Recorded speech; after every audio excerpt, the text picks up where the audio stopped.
কারোর জন্য কিছু ভালো করে তা ভুলে যেতে শিখতে হয়। কারোর বিপদের দিনে পাশে দাঁড়ালে দিনের শেষে তা আর মনে রাখতে নেই।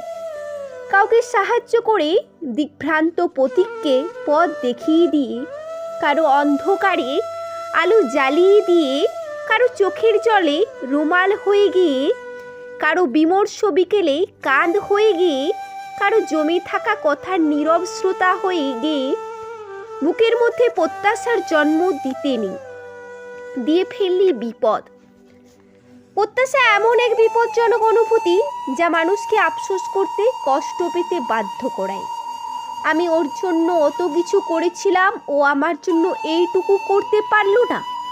আমি ওকে এত ভালোবাসলাম, তার বদলে এইটা আমার প্রাপ্য ছিল। এই মানসিকতাটা স্টেটে কেবল কষ্ট আছে, দূরত্ব আছে, ভাঙচুর আছে, তছনছ আছে।